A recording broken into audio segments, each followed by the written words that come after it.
Okay, my name is Chris.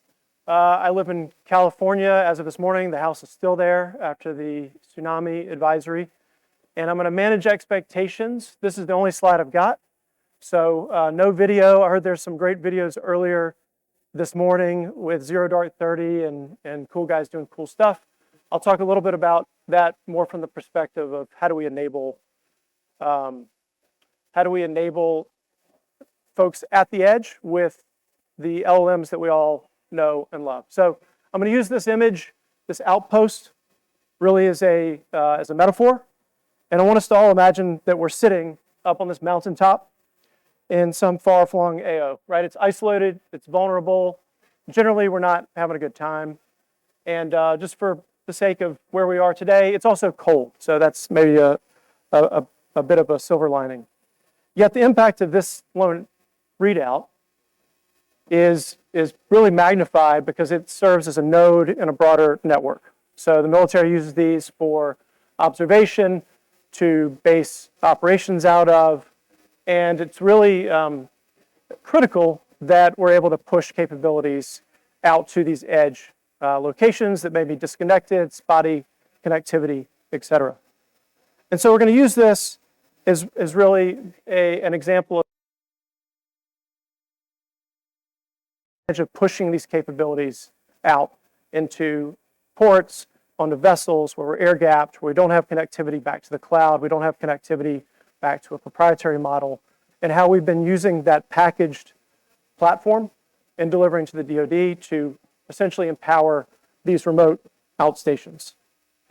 And so the US military, as we all know, has made great strides in advancing technologies such as satellite communications, GPS navigation, drones. There's all sorts of improvements to ISR platforms and enhancing situational awareness and lethality, pushing that down to the lower echelons. And this is obviously, this delegation, this distribution has made a great revolution in how we actually warfight. We see that every day in Eastern Europe and in the Middle East. And so what I want to really key in on is all the advances in those technologies and how that's impacted our ability as a military to perform. And it's such a stark contrast to when I first put on a uniform at the turn of the millennium, where a patrol loadout looked very similar to a Vietnam War era loadout, rifle, radio, map. And so what I want to share is a bit of how, we now have drone swarms, pocket computers, autonomous weapons, and yet the battlefield continues to evolve. And that connectivity can also be a bit of a crutch.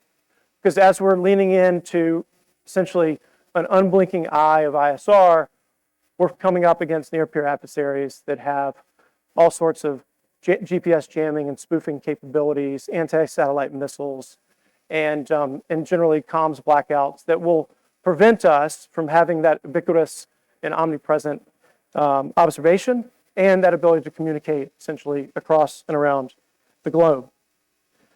And so what essentially happens is you can have this hyper-connected distributed force quickly turn into thousands of information islands. And so when we think about these disconnected capabilities, you want it hardened, deployable, accurate, and you can mitigate against these threats. And that's to include bringing AI to such an environment. So just quick show of hands, how many folks here are using some sort of LLM, whether it's personal or at work? I imagine most of us, ChatGPT, Claude, et cetera. How many folks have it in production in their workplace, where they're putting it into workflows, they're actually seeing the benefits integrated within their data? Okay, great. How many folks are using that disconnected to the internet? So I want to talk a bit about some of the breakthroughs in recent technologies that allow us to push essentially the reasoning capabilities of a large language model out to a disconnected, air-gapped box. Think of a tablet, think of a small form factor box that you could put, again, on a vehicle. You can put it into a backpack. You can take it out to the flight line and really pushing that LLM capability forward, disconnected, empowering a technician, empowering, in our case, intel officers, military planners, patrol leaders, with the capability to extract knowledge quickly, to query dense technical manuals, and in general just speed up their workflow, but doing it without dependence on a cloud-based model, cloud-based data, and doing it all locally. So alongside some of the advances we've seen in communications and ISR fidelity, some of those newest recruits are large language models. And just based on the survey I just conducted, a lot of you are using that and see the value in those capabilities.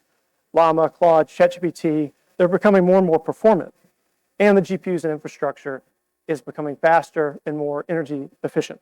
The third leg of this AI breakthrough is the orchestration layer. How do you further optimize performance? So when you put in a prompt as a human, it's being sequenced, it's being refined before it actually goes to the LLM. This helps reduce the payload when you are having to send it back to the cloud.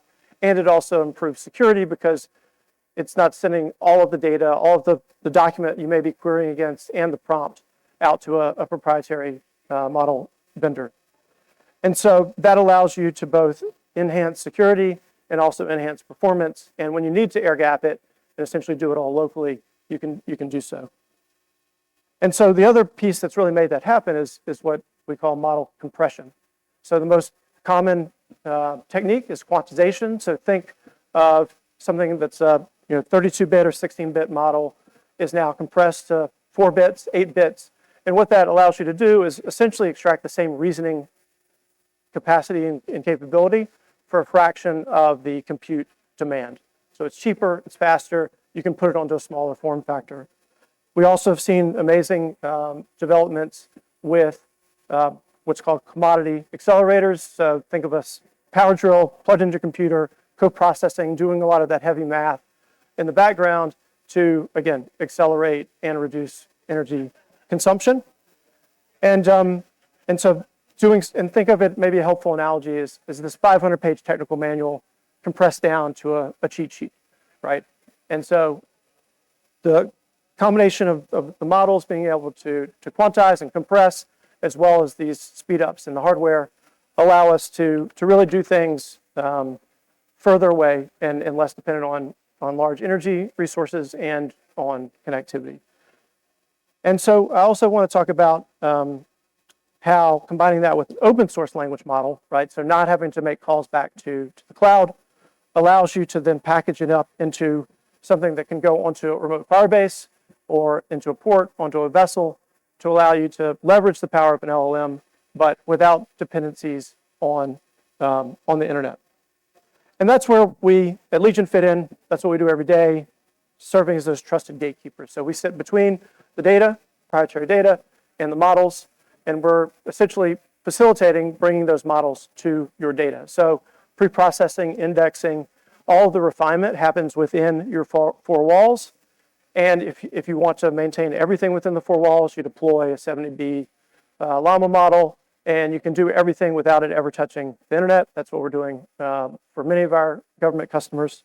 And if you do need to push it out to the cloud, it will be a much reduced actual data exchange, so lower bandwidth requirements, as well as just a more secure transaction because less of your data is leaving the confines of your environment. And so when you combine that with auto-scaling technologies, where you can provision GPUs more efficiently, role-based access, hallucination guardrails, because it's essentially pointed at your data, retrieval augmented generation, which I imagine many of you are familiar with, also known as a RAG, allows you to point the LLM at your data. The outputs are going to be referencing your data, not the internet, not what the model was trained upon. And so you're able to reduce both hallucinations from bad prompts as well as the output from the models. And again, at the end of the day, if you really want to put these types of technologies into production, you need to be able to trust the output. And you need to feel that it's secure and that those that have access to the models are only going to be querying data that they should have access to directly. And so let's just take a sec and we can talk about what does this look like in the real world. And here at Legion, we've been working with the US Army, Special Operations Command, Department of Energy, among others, to help bring these large language models into their environments and both deploy enterprise-wide on cloud-based model provisioning, as well as putting into small form factors to deploy out into the field. And so to bring it maybe a bit more to life, let's talk a bit about an intelligence officer example and their pain point, right? They spend, as you can imagine, intelligence analysts spend hours and hours collating different raw source intelligence reports. They have to read them, summarize them, a lot of left screen, right screen. They're trying to essentially process it's a very time-consuming process to reduce that down to a summary that they can then report out. It's going to drive follow-on actions. And the faster they can actually reach a conclusion and use what a human is quite good at, which is processing that refined information into a recommendation, the sooner that the follow-on action can happen. So that was taking 3 hours in some of the use cases that we were supporting. And what that does is it slows down decision-making. And so it also requires access to sensitive information, and connection to the internet may be spotty.